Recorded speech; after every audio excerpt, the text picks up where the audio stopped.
There's a lot of confusion about how banks work and where money comes from. Very few members of the public really understand it. Economics graduates have a slightly better idea, but many university economics courses still teach a model of banking that hasn't applied to the real world for decades. The worrying thing is that many policymakers and economists still work on this outdated model. Over the next hour, we'll discover how banks really work and how money is created. But first, to clear up any confusion, we need to see what's wrong about the way that most people think banks work.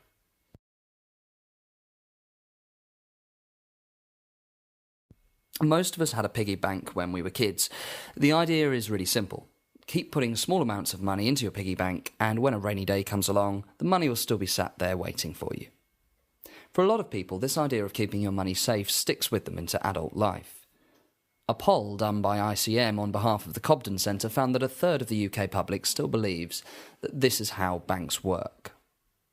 When they were told that actually the bank doesn't just keep your money safe waiting for you to return and collect it, they answered, "This is wrong. I haven't given them my permission to do so." So this idea that the banks keep our money safe is a bit of an illusion. Your bank account isn't a safe deposit box. The bank doesn't take your money, carry it down to the vault and put it into a box with your name written on the front. And it doesn't store it in any digital equivalent of a safe deposit box either. What actually happens is that when you put your money into a bank, that money becomes the property of the bank. That's right. The money that you put into the bank isn't even your money. When your salary gets paid into your account, that money actually becomes the legal property of the bank. Because it becomes their property, the bank can use it for effectively anything it likes. But what are those numbers that appear in your account? Is that not money? In a legal sense, no. Those numbers in your account are just a record that the bank needs to repay you some money at some point in the future. In the accounting of the bank, this is recorded as a liability of the bank to the customer. It's a liability because the money has to be repaid at some point in the future. This concept of a liability is actually very simple, and very important if you want to understand banking. Just think of it like this.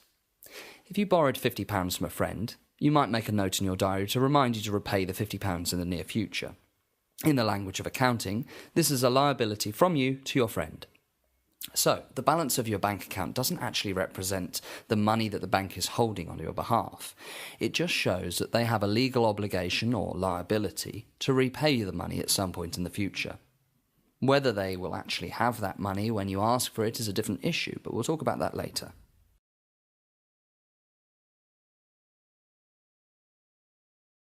Now, the other two-thirds of the UK public have a slightly better understanding of how banks really work.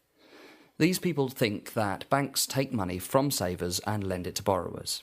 The Cobden Centre poll that we mentioned earlier asked people if they were worried about this process. Around 61% of people said they didn't mind, so long as they get some interest and the bank isn't too reckless. This idea of banks as middlemen between people with spare money and people who need to borrow money is very common. In this idea, banks borrow money from people who want to save it, such as pensioners and wealthy individuals, and they then use that money to lend it to people who need to borrow, such as young families that want to buy houses or small businesses that want to invest and grow. The banks in this model make their money by charging the borrowers slightly more than they pay to the savers. The difference between the interest rates make up their profit. In this model, banks just provide a service by getting money from people who don't really need it at the time to people who do. This implies that if there's no one who wants to save, then no one will be able to borrow. After all, if nobody came to the bank with savings, then the bank wouldn't be able to make any loans. It also implies that if the banks lend far too much far too quickly, then they'll eventually run out of money to lend. If that was the case, then reckless lending would only last for a short time, and then the banks would have to stop once they ran out of people's savings to invest. That means it's good for the country if we save, because it will provide more money for businesses to grow, which will lead to more jobs and a healthy economy. This is the way that a lot of economists think as well. In fact, a lot of economics courses at universities still teach that the amount of investment in the economy depends on how much we have in savings. But this is completely wrong, as we'll see shortly. Let me point out that so far we haven't talked at all about where the money really comes from. Most people just assume that money comes from the government or the Bank of England. After all, that's what's written on every £5, £10 or £20 note.